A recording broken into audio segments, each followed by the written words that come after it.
T minus 1 minute.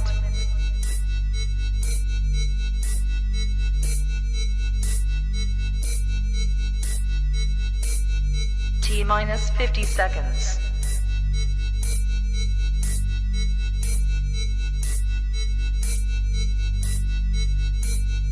T minus 40 seconds.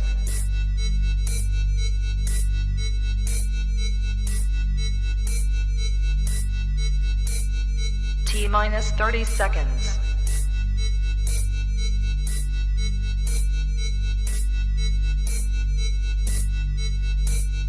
T minus 20 seconds.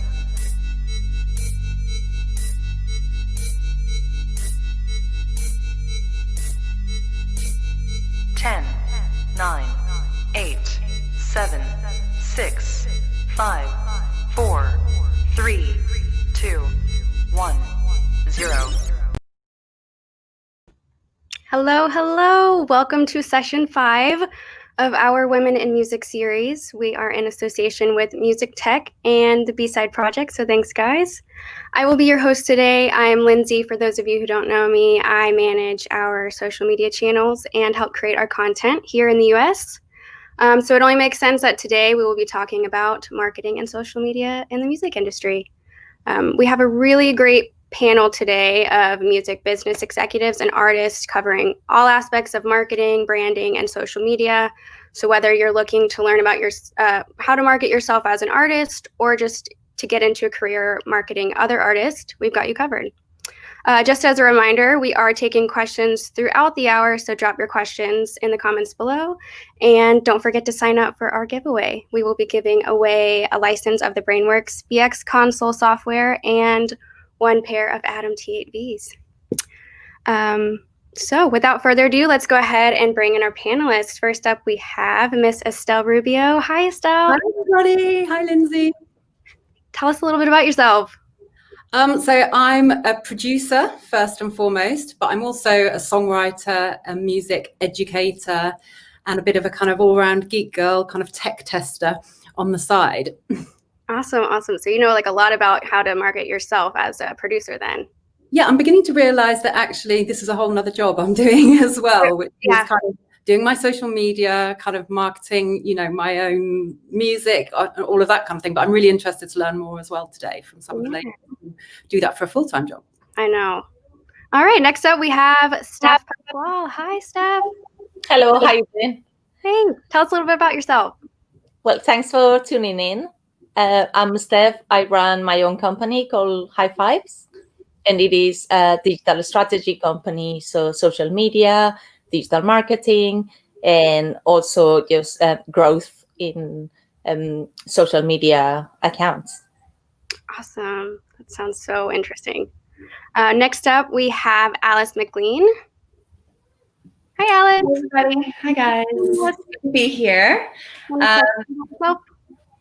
So I lead up the UK and European division of Comes With Fries, which is a digital marketing label services company. And so we help artists and labels and management companies tell their story online in the most effective way. So it covers social media, content, branding, PR, and then kind of any crazy fun ideas as well outside of that. Awesome. And last but not least, we have Trisha O'Brien. Hi, Trisha. Hello there. Hello. Tell us a little bit about yourself. Yeah, sure. I'm a DJ producer, currently graduating from Point Blank Music School as a sound engineer. I run a group called Craft Hustle Grind. I'm growing my own brand for inspiring other women in the industry. And that's what I do at the moment. Awesome. All right, so maybe we can just get started. Each of you can tell us a little bit about how you all got started in each of your careers. So maybe Estelle, we'll start with you.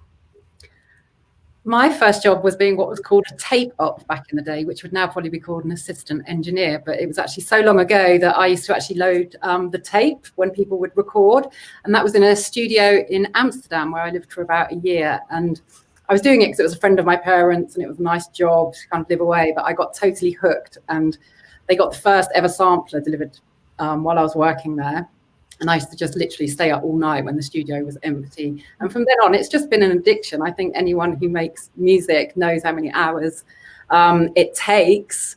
So yeah, that was very much the beginning. I ended up then studying a degree called commercial music, one of the first of its kind at Westminster University.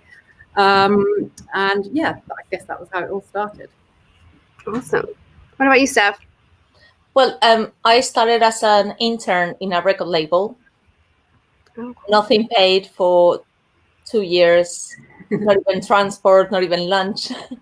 But I learned so much and I did so much for them that they actually had to close down the record label when I left. So it's like, Oh, wow. I will teach you.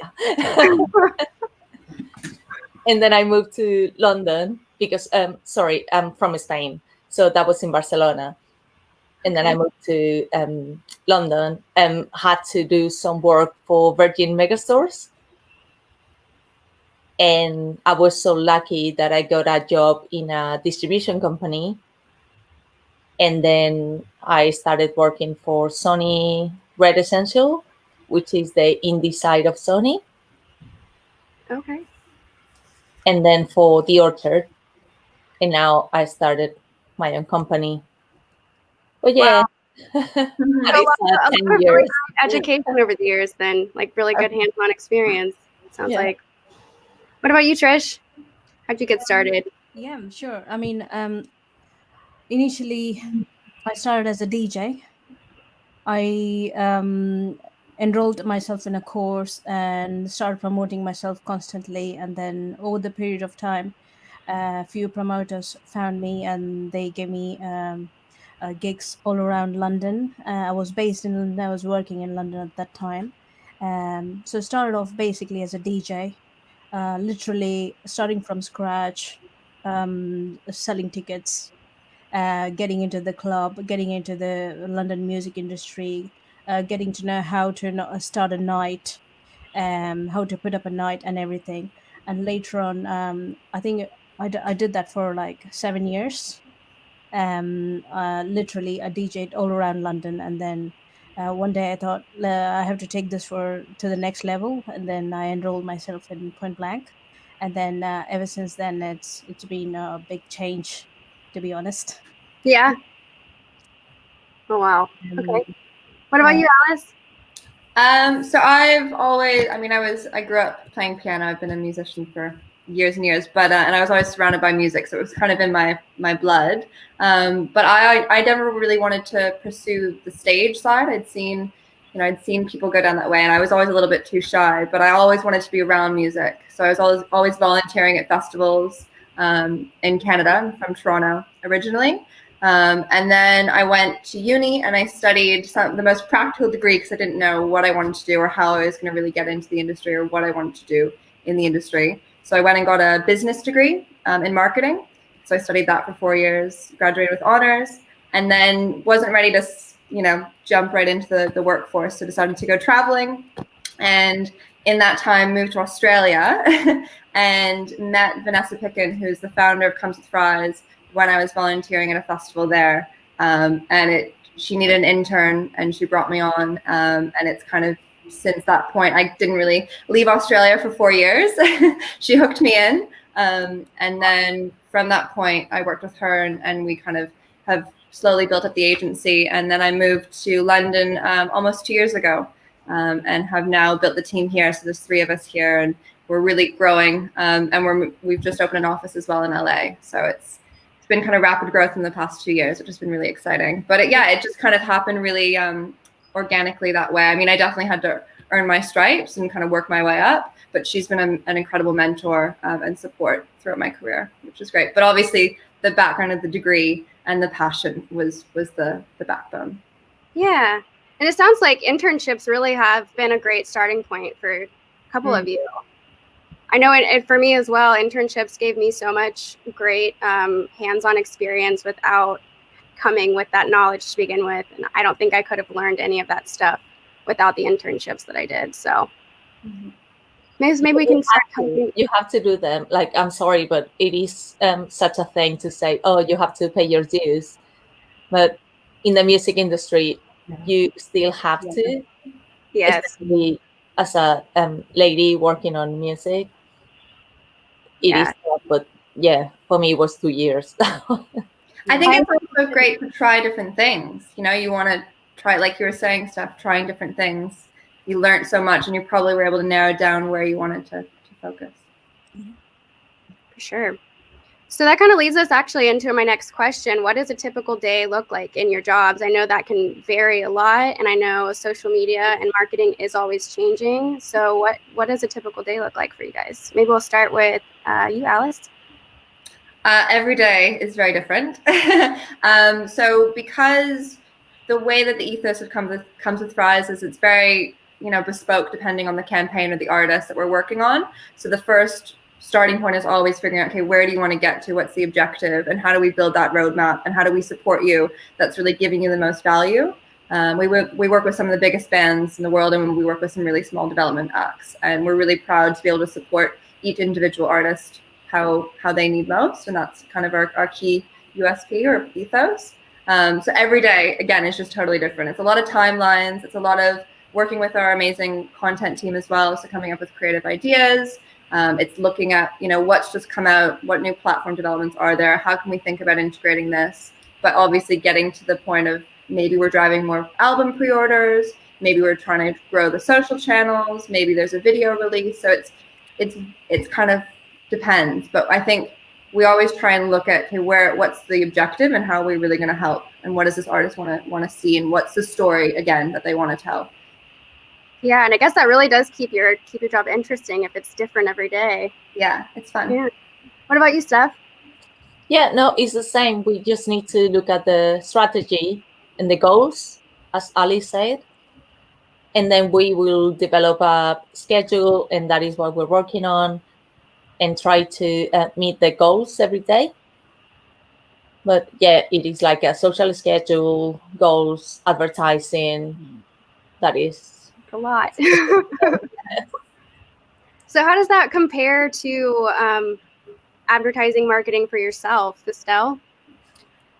Yeah, it was interesting kind of hearing that, but in a way you have to have the same approach, I think, even if you're an artist yourself. Obviously, most of my days I'm in my studio now, you know, I want to do something creative most days, or kind of listen to the tracks I'm working on, often with fresh ears in the first thing in the morning, like, doesn't sound as good as it did at 4 this morning, but so there's that kind of thing. But again, always checking in with social media, and it's funny actually how a lot of work and connections I make come from social media. So like even today, I checked my mail and there was a really interesting collab opportunity and someone wanted something done quite quickly. So my day, even though I can have a plan in my head, just by looking at a couple of emails or social media messages can suddenly be like, oh, actually, I need to prioritize, you know, this instead. And a lot of my days then also, you know, making sure I post or do some kind of story about what I'm doing to people. Because I think if you spend so much time kind of connecting with your followers, I think as an artist, you know, that really means a lot to them that you've taken kind of a moment to just update and do things. But yeah, priority is for me being creative, but I would say maybe 30% of it of my day would be allocated to either social media or communication of some form, or planning, I suppose, planning a release or whatever as well, that kind of thing. Yeah, and I guess you kind of have an advantage there because any ideas that you have, it's all up to you, you know? You're the one behind the account, creating everything, so it's a lot of... Yeah, even though listening to some of the ladies talk, I'm already kind of going, maybe it'd be quite nice to have someone else. Especially when you have periods like you're around a release or you're performing live and you really have to focus on rehearsal, that kind of thing. You kind of think it'd be nice, because sometimes now you do let things slip on socials for a week or so when you're actually really busy working on projects. Sometimes that does happen as an artist. And I see that with a lot of the bigger artists as well, like kind of Twigs and things, FKA Twigs. And you'll see that she hasn't posted for about 3 weeks, but has actually been kind of working away in the background. So definitely, Estelle, we work with artists just for like 2 weeks or something like that, when they are busy and they cannot take over their own socials. Oh, that's interesting to know. Yeah, that's I'm not telling my services. That's helpful. Yeah, just so you know, like there are lots of agencies that work in that way. I can see that could be a real niche as well. Yeah, certainly for the artistic types. Yeah. What about you, Trish? What's your typical day look like? For me, it's like a beginner. I'm still starting out. I've released my first track this year. So from a beginner's point of view, from a DJ producer, I need to work really hard. I need to set myself certain goals, some certain challenges, certain timelines. So I'm normally a self motivator. So I need to have a task on the table when I start in the morning. And when it comes to posting on social media, um, I mean, if you asked me 3 years back, I wouldn't have an answer for this, but now I do. It's like I have invested a lot in myself, knowing what goes on behind the screen, behind the gigs and stuff like that. So when it comes to posting, I would want to be posting what other people will look and get inspired about, get motivated about, talk about a good talk the positive things about other people in the industry and stuff like that. So and also slowly the things what I thought which could be impossible became a little bit easier and better day by day by practicing every day. And and also bringing people together, like keeping close connection with your close friends and stuff like that. So yeah, kind of really all came together, and I'm still working hard every day. Yeah. Have you learned, like, what would you say is the biggest thing that you've learned in the last few years just from doing this on your own? The thing is, like, when I find out about a single topic, there is more loopholes. It's like it's like an onion. So you learn about one topic, there's another topic to learn. It's like one after the other. It's never ending. So that's what keeps me motivated. It's like it's never ending. Yeah. I know my coworker and I have actually been taking online courses in our free time as well, just because it seems like the back ends of these platforms are constantly changing and you just have to refresh constantly. Yeah, Always every more day. to learn. All right. So this question actually came in yesterday on our Instagram. So do you even need social media to grow an audience? I know that I'll let you guys answer that question. Who wants to go? Yeah, definitely. Definitely, yeah, 100%. Otherwise, they will not find you. They It will might not know not, who you are. Yeah, it might not translate into streams, but you don't need to engage the audience before you actually ask people to buy your songs or stream your songs. So definitely. And I think it's really important to note as well, like the benefit. You look at, for example, Spotify sharing a song onto stories and getting all your friends and everyone to do that. That actually is then recognized by Spotify, and they'll be like, "Oh, wow, there's people sharing and engaging with the song. Maybe we should consider adding it to more playlists." Or, there's little things like that are the cross promotion really does make an impact. And yeah, I think it's so important as well. We're such visual creatures. Like we the way to really understand somebody's story is through a photo, a video. And I think social media is so geared towards that. It's so effective in that. I think that's why Instagram has been continually the key kind of growing platform, because it's just immediate. You look in the feed and you're like, oh, I kind of get it. So yeah. I think it gives such an insight as well, social media, to actually all the work that goes into kind of creating a song. I think when people follow kind of producers and people like Trish as well, who do the kind of whole thing, creating the beats, creating the sounds, and then I always kind of sing on things as well. And I think it just lets people as well understand the creative process in a way that wasn't possible years ago. So I think, more and more people have an interest, in that whole creative process and the behind the scenes as much as the kind of finished product. And then you're right, then when it's ready, you can also use it to launch. I think that's a really interesting point, because I know TikTok has now shifted their focus to exactly that. They, for a long time, they were known for being that platform that was dance videos and people's dogs and, doing weird stuff. But now they're like, no, we want to see the process. We want to see you build a house or write a track or pull in samples from while you're in the garden and then turn it into a song. That type of experiential or storytelling, I think, is really, really, there's a bright light on it right now. For me, every time that you need to market your track, it needs to be a story, and the artist needs to be like the hero. And it is becoming so important to just build a story around even just one track. So you think, because I've barely joined TikTok and I'm feeling already that I'm like, oh my God, I really need to kind of get on this platform. But sometimes I feel like, oh my God, how many different platforms do you have to keep? I know. Prioritize, always prioritize. It's really it's hard because you kind of go, right, do I want to make music or do I want to now spend, TikTok, Instagram, blah, blah, blah. It's very difficult, isn't it? But it's interesting to know that they're embracing, like you're saying, the storytelling aspect of it more, because I think that will encourage probably more artists to share on that platform as well. And TikTok's great because it's such a natural integration with music. That's the base of it, really. It's something to track. So I think in that sense, it can be a really powerful tool. The songs that just go viral on TikTok naturally also have a strong kind of streaming repercussion as well. So it can be a really powerful tool, but I agree, you kind of need to prioritize. But I think you definitely need to try it as well. It's worth testing because you never know.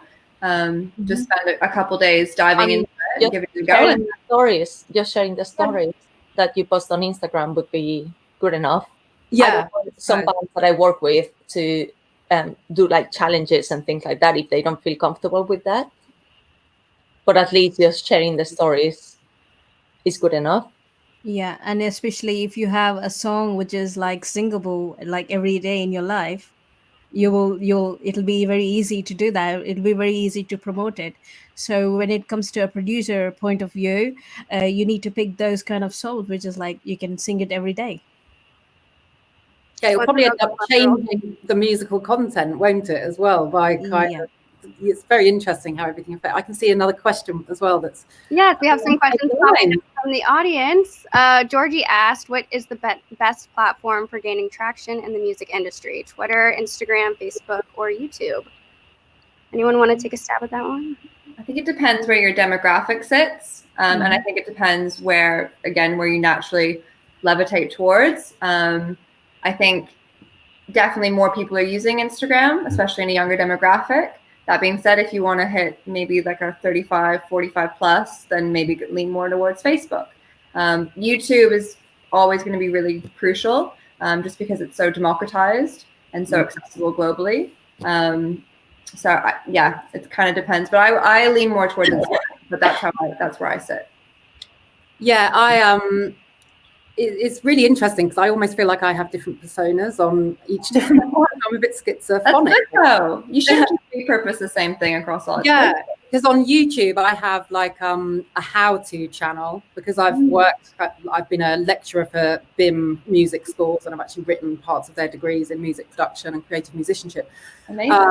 And I've worked with companies like kind of Apple Native Instruments doing kind of tutorial-based kind of projects. So YouTube for me is very much that kind of trying to show, hopefully as well, a next generation of women, this is how you can really easily program or make a drum or use the new Logic loops or, whatever, just trying to kind of really pass on the skills and pay something back. So YouTube for me is more that. Instagram is more just about kind of pushing my music, my day-to-day life. And I put a little bit of my family life and other things as well, but try and kind of keep it, as much aim towards that as possible. I agree with the, Facebook definitely being a much older demographic as well.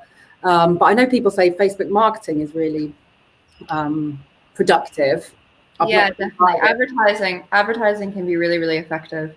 And that's obviously across Facebook and Instagram. You hit both. But it's funny because as an artist, you always feel you don't feel right. I mean, if a label are doing it for me, it's fine. They're promoting a tweet or an Insta story. But if you're doing that yourself, it kind of feels a bit strange. It's funny. I don't know where this kind of idea is kind of sat in my head. Twitter. You just need to think that you need to send different messages. So if you're actually doing ads, it's going for people that maybe don't follow you. And then it needs to be a different messages than what you would do for your followers. Yeah, that's a really good point. I think because you can also, for an ad, it doesn't need to be on your feed. There's a way you can promote a post that you publish, or you can actually run an ad that no one necessarily needs to see. So you could do an iTunes discount on an album pre-order and just hit people who you know in that key demographic who are actually going to make that purchase on iTunes. That might be somebody who's completely different to your followers, for example. And you can actually customize that messaging specific and curate the objective as well. So these tools that you use regularly, for example, in your massively. Yeah. And advertising can be a really empowering tool. The way that we try and, communicate it to a lot of our clients is it's a way to learn. Even if you only have 50, 100 quid, why not split test and break down a couple different territories if you want to learn if your music resonates more in France versus Germany, or there's ways you can actually really curate it and customize the audience groups as well as the creative, which can be really empowering, I think, at the end of the day, because you're learning and you're kind of narrowing down a little bit more where you want to get to. Oh, hi, Kat. Hi, Kat. Oh, I want to take a couple more questions from the audience. Is there a greater value for a band to create a collective personality for social media content as opposed to each member's expressing singular opinions using the band's social as a hub, or a bit of both? A bit of both. A bit of both? Yeah. Yeah. Alice, do you have any thoughts on that? Yeah, I think, I agree. It's kind of a bit of both. I mean, I know a lot of, especially the larger bands that we work with, the band will have the central channel and then the individual artists will have their own personal ones as well. And it can be quite effective because maybe there's one band member that you really lean into and it's great to connect with that kind of group of fans. But I think as a development act, it's really important that you focus on what's the message. If maybe there's a natural lead member in the band and they're kind of more at the forefront, that's totally fine. But I think it's important to focus on what that identity is as a consistent point. Yeah, I like it. I know a few friends who are in bands, and I like it when they'll say like, "Oh, it's so and so posting today." Yeah, and kind of the personality, the identity as a band through the message. Yeah, definitely. Yeah. Okay, we have another question. Hey, what would be your top 3 tips on how to set goals and strategies for someone just starting their business freelance profile? That one? Yeah, get your concept right, get your mission right, and get your branding. Like when it comes to branding, think about you as a personality. It's all about you. Like, what do you do? How do you put yourself out as, like, what's your hobbies? So yeah, if you get these three things right, it should be a good start, to be honest. Yeah, if it's like a personal one-person brand, I would say the same. You need to sell yourself and then the brand, but the brand needs to look good. So make sure that the website is nice and the SEO is fine. Yeah. Yeah, I always think that kind of with my Instagram profile, for example, I try and keep kind of cohesive color themes. So when you look at the whole thing as a whole, it kind of doesn't look messy. There's kind of a theme. So I always have a little bit of pink or blue or kind of some of the lights I've got here. So I always think, because you've got a second to try and grab someone as a follower if they're looking at your profile. So I would say one of your first things would be just make sure you really try and distill who you are in your little 2 lines that you get at the top on Instagram, for example, and try and kind of make your visual content have some kind of continuity and a very kind of clear, well organized, kind of as decent quality photos and videos as you can put. Things like that can be just quite helpful to get someone to press follow. Also engage with other people who are kind of similar and try and build a support network. I mean, this is one of the most valuable things, I think, to me, is some of the kind of other female producers I'm connecting with now, just other musicians generally. When you've got that, you take time to engage with their stuff, they take time to engage with yours. I just think that's really vital as well. Definitely. I always tell the artists that I work with that 70% of the content should be about identifying themselves, and 20% should be about associating with other artists, which it is key. And then 10% will be about trying to sell people stuff. It is more important to just reveal the identity of each member in the band and then associating with other artists. Yeah, definitely. Yeah. Okay, so kind of to go along with that. Oh, one more question from the audience. What impact has the lack of touring had on your artists or yourselves as far as promoting new music? Gosh, I can't even imagine. Yeah. A lot.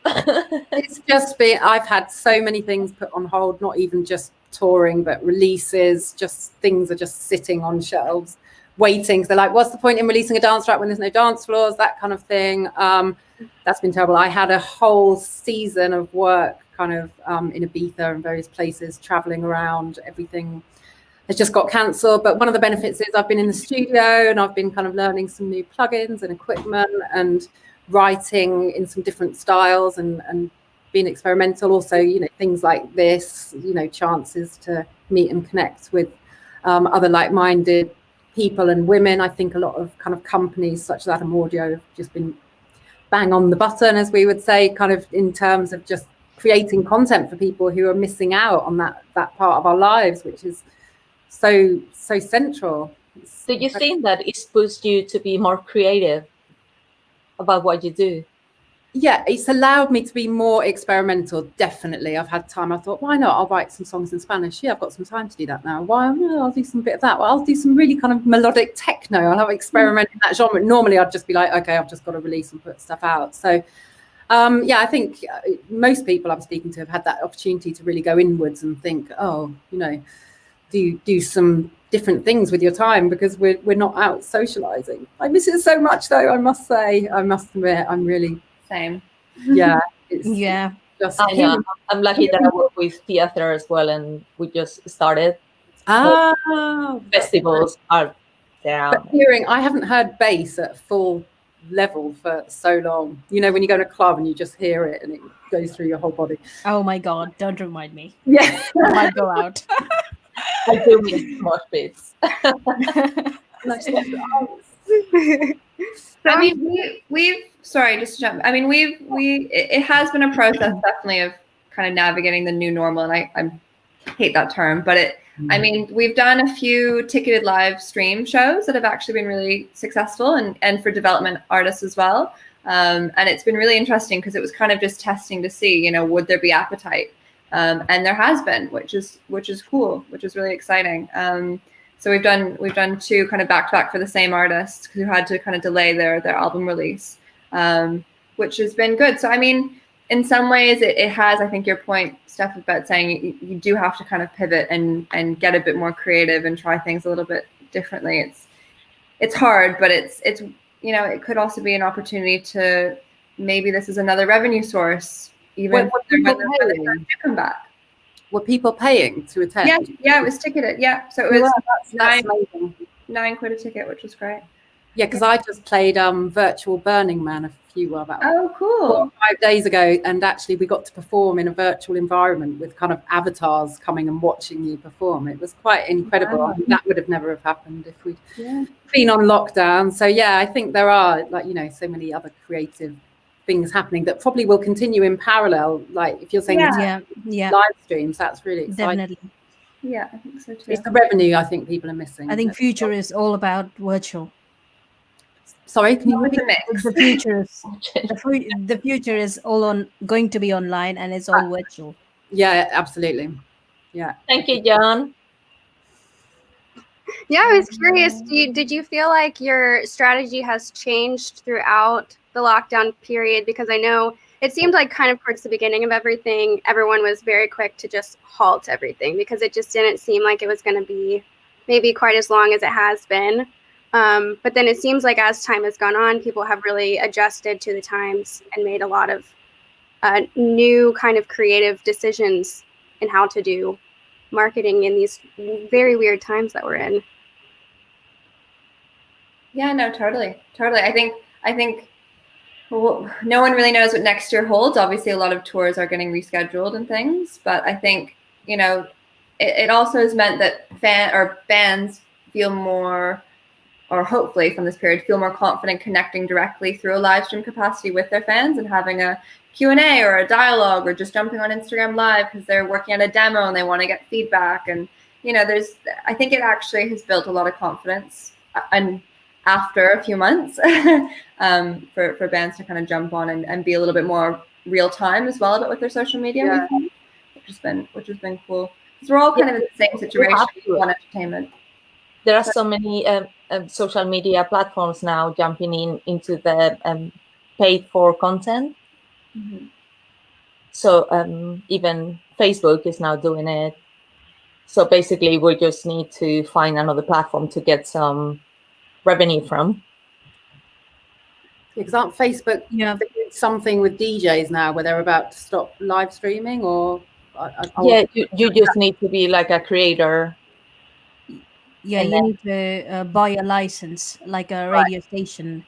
Yeah. So if you're an artist, you need to well, you can play whatever you want, but you just need to have a license. But that's good. Is that money being distributed like PRS funds? Do you know, I Trish? think so. I think so. Yeah. That's good to know though, because often, you put a lot of. I mean, I'm always like, do I put my new song idea on Instagram? Because often you're like, should you be sharing it before you kind of sent it to a label or done something? It's sometimes really hard to gauge whether it's going to benefit or not benefit you kind of long term. There's so many rules, but also sometimes breaking them can be, a good thing to do as well. Certainly. Yeah. So, next question: how would you guys suggest, if you don't have a lot of money to do paid advertising yourself, what would you think is the next best thing that you could do on a budget? Use hashtags. Create your own. I mean, everyone has Alice. you have an iPhone in your pocket, like there's some really simple ways of creating really cool content. If you just do a little digging, pay for a £5 app that can do some weird glitch effects and do a video at home, like I think you can be quite autonomous and people actually really resonate with more DIY content. I think if it's too polished, people are like, oh, that's a bit, it's trying a bit too hard. They like to see the rough edges. They like to see the process, kind of back to the other point that we've mentioned. But I think, yeah, be bold, be creative, get weird, do some interesting stuff from a content perspective and see what sticks, what fans are like, oh, that's interesting. Absolutely. Yeah, I'm just wondering how we all felt as women, because obviously I notice, there's a lot of nudity on Instagram and TikTok and things, and obviously kind of a lot of women kind of DJ with a bikini, or you know what I mean. There's that way that some people use to get attention. I was just wondering what, as a group, we thought of that. I mean, OnlyFans. Of course, I know about this. There you go. Yeah, I mean, change the way that they operate, so they are trying to get music artists on board, but that is going to damage lots of people that were sex workers and were trying to make a living out of it. Yeah, I think it's a really gray area, and I think it needs to be up to the individual and where they feel what's empowering to them. And I think, if you want to be sexual and sexualized and that's empowering for you, all the power to you, and that's your decision as a as a creative and as an adult. Yeah, and I think as women, we do have a choice now. You can either say, I want to do that, or maybe I'll try, or not to do it whatsoever. But I mean, just generally the pop industry is quite sexualized. So I think a lot of people feel like the people that were actually making a living out of that, now they are going to get their money cut off because of music industry getting in and celebrities getting in. So yeah, I think in certain countries it seems like almost it's like normal. It's their part of thing what they do. So doing that, what they do, expect other people to do the same, which is obviously not right. Yeah, I mean, there's the shock value is like, it takes so much to shock people nowadays, I think. And I think, again, it really comes down to who you are and what you want to express and what your music is about and what your story is telling. And I think if that's kind of what you want to express, that's totally fine. But if not, that's also totally fine. You need to find your own individual voice and expression. Mm-hmm. Yeah, I think it all just comes down to authenticity. Honestly, would you guys agree? Yeah, who you want to attract, who you don't want to. It's all in your hands. Yeah. And art is subjective. We work in the music behind OnlyFans. They really just want to change the business model. But yeah, I'm just worried that it's going to hurt people that were making a living out of that. for now. That's a good point. Yeah. I think at the end of the day, we forget often, if we're working as artists or in the industry, it's art. Like, it's all subjective as well. And something that some person sees they might love and really resonate with, and then somebody else might not at all. And you have to find that community. And that's where social media and these digital platforms can be so empowering, because you can find and you can dig through and you can connect and you can have amazing DM conversations with people in Mexico or Thailand, or it doesn't matter. And you can connect with people in a really, powerful way when you find that community. Yeah, totally agree. Definitely. Let's take a couple more questions from the audience. Georgie asks, do you work with any female artists who have children and are juggling their music career with a family life? Is there any stigma around being a mother in the music industry, or are women able to have it all? What do you guys think about that? I'm a mum myself. Okay. I don't know if any of the other women are as well. I'm a mum. My son's actually 19 now, so I've got a little bit more freedom than I used to have. But certainly when he was born, I mean, I was about to sign with a quite big label. I'd been in the studio with them, with recorded songs. And then as soon as I told them the news, it was literally dropped like a hot rock. I think things are quite different now. I've really seen that over the last kind of 20 years, I guess. I've seen attitudes have really, really changed, and I've kind of seen women, with their children in the studio, or, taking their children on tour as well. I've seen that happen quite a lot. What's her name? I'm terrible. I can't remember names. She's a huge female rapper. I know she's just had a baby, and she's got her baby. Sorry? Cardi B? Cardi B, I think it is. Yeah, she's just had a little one, and she's taken that baby on tour. I think that is such huge change. It's quite incredible in 20 years to have changed that drastically. So I think you can juggle it. I think, like with everything, it's kind of hard work, and you have to really learn to kind of put certain areas of your life in boxes and make sure you've got time for everybody in your life, husbands, partners, all of that kind of thing. But I think you can have it all, but I think the reality is you have to do it all as well. That's the truth. You're not going to sleep much. Wow, well done you. All right, let's take any more questions from the audience. Let's see. Do your YouTube tutorials feed into music follows and sales? Well, I could answer that one because I use YouTube tutorials. Well, I think I was talking about earlier that they're almost quite separate. I seem to have a whole different bunch of people who comment on my YouTube to my Instagram. But I will also say that my YouTube has led me to some of my biggest contracts where I've worked with some really kind of big brands. So for me, YouTube kind of has a certain seriousness to it, I think, as well. Whereas like we're talking about Instagram being kind of a bit sexy, a bit fun, a bit cool, a bit low-key. YouTube kind of seems a little bit, I think mainly people go to YouTube because they either want to see somebody kind of perform a concert, or they want to see how to do something like wire a plug, or program a beat, sample something in Native Instruments machine, that kind of thing. So does it translate into, I don't know, I've just started doing things where now I put in my YouTube videos like follow me on Instagram and do this and subscribe here. So I'm probably a bit slow to that game, but there are ways where you can, I guess, embed content between your various things. And I've also been seeing this link tree thing quite a lot, which I think I want, where you have one link that leads to all of your social together, which I recommend. Yeah, which I think is a really good way to kind of connect them all yourself. And maybe, that thing we were talking about having the same kind of graphics and visuals that are very strong. I think if you could brand all of your content in the same way, that's ultimately quite clever. But YouTube is much longer form. Content is very short on TikTok, and Instagram always more photo based. So I think it's a different one, but I think it's one that's really worth investing, and maybe doing something just slightly left field of your normal thing. So yeah, interesting question. Thank you. Somaya. Nice name. All right, let's take one more question.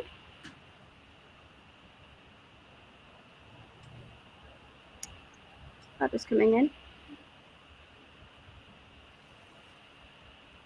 Maybe not. Okay.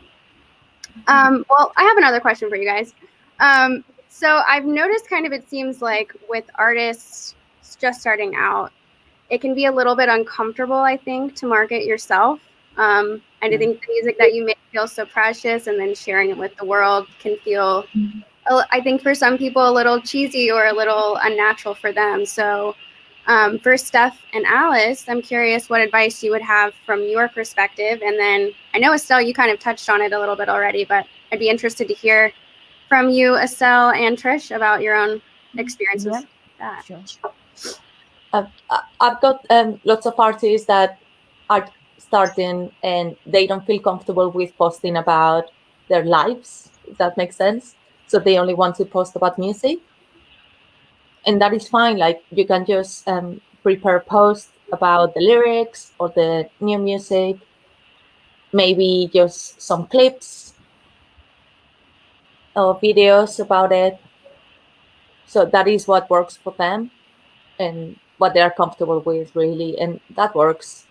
And as Estelle said, you can just do long form videos on YouTube as well about them doing covers or them playing acoustic songs, that kind of thing. Yeah. Yeah. Steph, do you encourage people to share parts of their real life as well as them? Yes. Them? You do? Okay. Yeah, that's but, if they're not comfortable with it, then no. No, I always just think how much, what proportion, do you know what I mean? How much, you don't want to kind of lose your engagement of people who then kind of go, oh, she's taking her son to school, or I don't know, whatever, you know, kind of. I know, it doesn't have like is super cheesy, like, oh, this is what I had for breakfast, but it can be just. Yeah, I must admit, I've never done that one. Or it can be like, oh, we went out and we did something as a band, or each member showing their personality more than anything.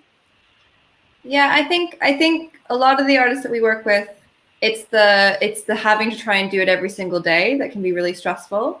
And I think especially when you're around a campaign and you know there's kind of those key touch point moments of when you have to push the merch or push the single or push the pre-order, then you can kind of, we get a lot of our clients to kind of dump a bunch of content towards us, and then we'll help schedule and come up with suggestions in between to balance out that content. And they'll know for the next 2 weeks to a month, this is what the whole plan is, and they can just step back and they can jump in a little bit more organically on stories or things that are a bit more real time. Or we'll say, hey, on Tuesday, don't forget, when you're in the studio, we need X, Y, Z, and then we'll post or support them that way. And I think as long as there's a clear plan, it becomes a little bit less, you know, overwhelming for a lot of artists, and that can often help them understand why they need to push and sell and where they can also step back. That's generally what we've found. But yeah, I think to Steph's point as well, it's very much what they're comfortable with showing. If they want to be really mysterious and they don't have their faces forward, let's come up with other creative content ideas. Let's do little animations. Let's do handwritten letters. Let's do something else that's a little bit more engaging that will help tell the story. Yeah, exactly. So. Yeah, Trish, is this something that you've dealt with at all? Oh my God. Are you ready for this? I've got 10 ideas. To be honest, as an individual, I think you need to do at least 20% or at least 30%. You need to do something. And if you hang on to a big label, that's it, boom. And if your song is good, it's boom.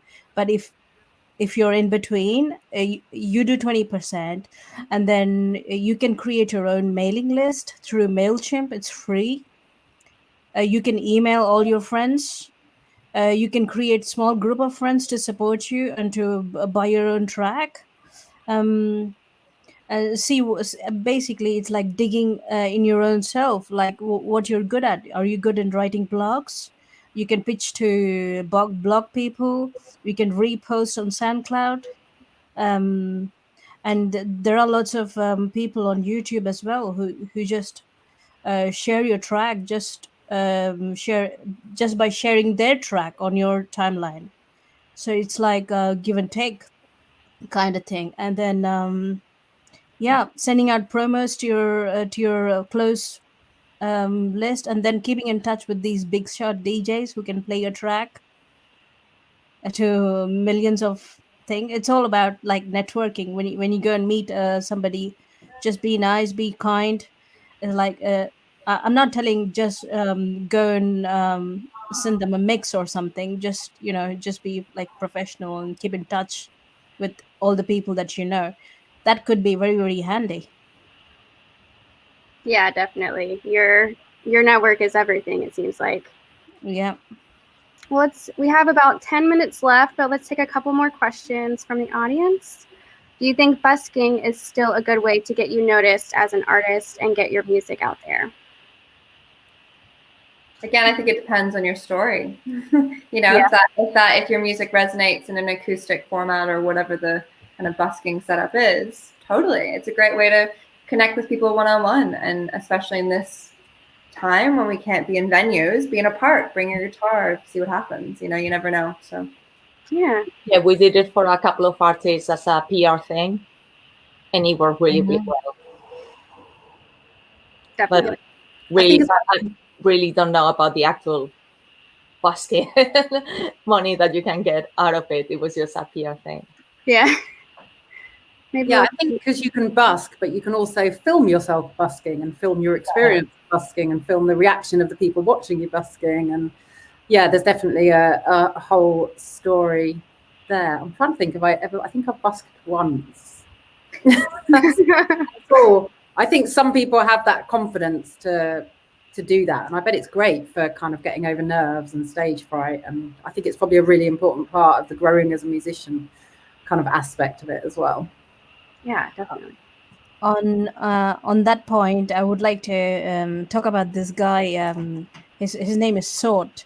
During this lockdown period, if you go on his page and look, oh my God, he was literally DJing in central London, everywhere, taking his decks and carrying it, and then literally going everywhere.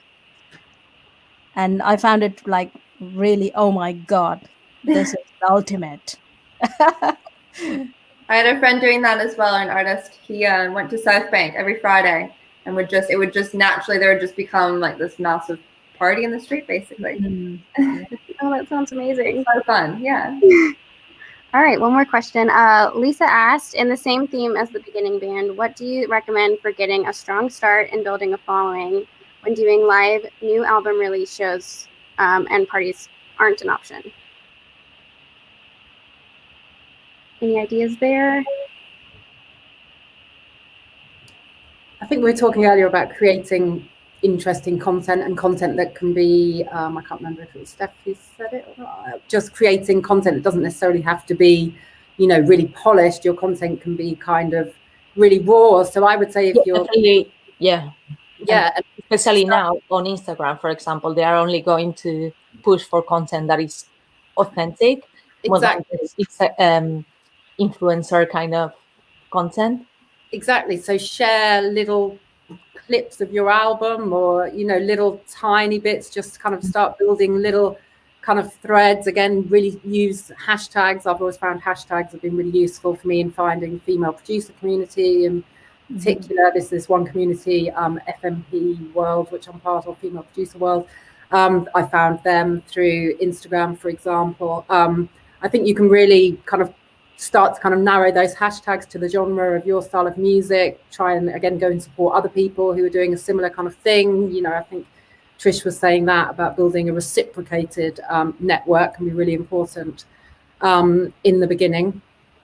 And just like I'm learning more from listening to the ladies who do this kind of for a full-time job, but I think just kind of little stories about how you feel about things, or kind of silly thing. I love the idea of kind of animations or the lyric letters or those little kind of ideas as well.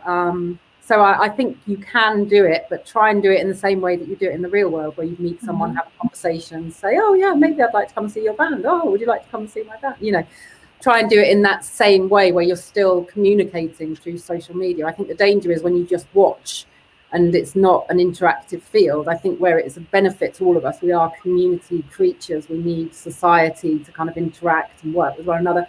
So, I would recommend just really to have a strong start, make those very real connections, and don't be afraid to reaching out to people, even, big artists or whoever, asking people if they'll share a story or something like that.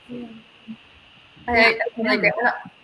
Sorry, coming to like producers' point of me, I look for singers using those hashtags, and there are so many instrumentalists, singers, vocalists. It's loads. Yeah, it's a big world, isn't it?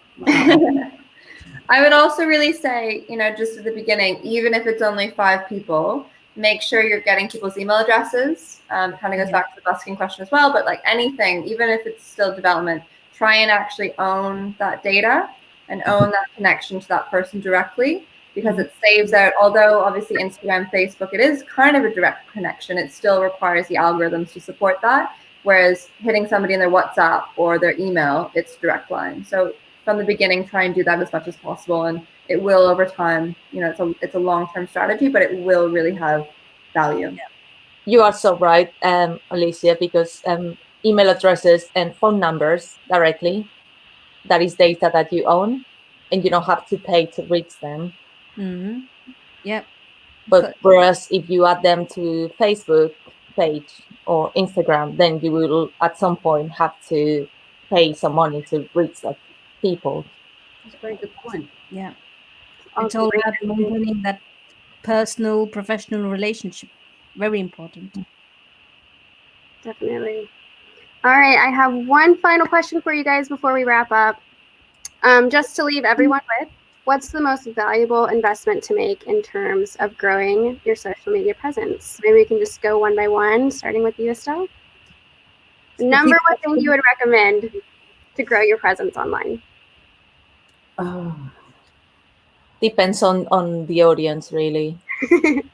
Yeah, it's a really hard question to kind of summarize in one thing, but I would think have a strong identity, really think about who you are and try and keep that. Like for me, I'm kind of a female producer who kind of writes songs and strums the guitar occasionally, who's half Spanish, half English. Kind of that's kind of me, and I'm into kind of vintage clothes and tech and geek stuff, which for me was quite a unique selling point. There seems to be lots of new producers now, which is great, and I'm really pleased about that. But yeah, really try and kind of narrow. So I think like Trish was saying, so you can really narrow those hashtags and try and find your particular community would be my little idea, I guess. Yeah. I would say don't compare yourself. I think it kind of goes off of your point, Estelle, but don't look at other people, what other people are doing. Don't compare their numbers to yours. Focus on your story. Trust your instinct. Trust your gut. Believe in your music, and it hopefully will pay off. It sounds a bit cliche, I know, but genuinely, it's kind of what you have. No, it's not, Alice. It's so true, because I think we all do that. We all compare, don't we? So much, especially as females. Yeah. Actually, so much, and it's such a thing. And whoever you are, whatever you're doing, whatever level, there's always someone who's going to be better than you. Even if you're starting out, don't look at your followers and think, oh, I've only got 56 or something, because there are 56 people who can potentially, be fans, friends, maybe a husband and wife. I don't know, whatever. Everything starts somewhere, doesn't it? I love that kind of concept. No, it's really good to hear that and remind myself as well. Yeah. What about you, Trish? Do you have one piece of final advice for everyone? Yeah, sure. I mean, initially, when I started knowing about Facebook, creating a business Facebook page was like rocket science. Like, what is this? How do you target? And how does all these little creepy things work? It's like all these piggybacking other pages, lookalike audience. Oh my God, what are we getting into? Like, so I had to save some money, and there are loads of Adobe Creative Clouds where you can invest on and learn. And LinkedIn profile is a must for everybody. And LinkedIn also does a professional learning side where you pay yearly, and it's like loads of stuff to learn. Oh my God, literally, you will not get bored. So I would suggest like go to LinkedIn. Learning, and that's the biggest investment you can make, to be honest. And learning about Facebook business page, how to manage it, and also Instagram business page, connect both together. That's the biggest investment you can make, not only in this profession, in any profession, to be honest. Yeah. And you, Steph, any final words for our audience today? Be brave as well. Do you know what I mean? Be brave every day. Sometimes I always have to try to say to myself, you know, even if you think something's not good enough or whatever, it's just an idea you're sharing. The great thing about Instagram is tomorrow you can put something new up. Do you know what I mean? I've put up so many things where I'm like, oh, it's still not good enough, or it's not right, or, you know, whatever. We all have those doubts and insecurities. Just try and push your limits and get beyond that box daily. That'd be my little advice. Be brave, be you. Love it. Love yourself. Love it. Well, thank you guys so much for being here today. And thank you everyone for watching. We have our final session next week that'll be all about navigating in the music industry as a woman. And we have some incredible guests next week, so make sure that you guys tune in, and we will see you then. Thank you so much, guys. Thank you so much as well. I want to meet you. Nice meeting you as well. Yes. Let's hang. Bye, guys. Bye. Bye.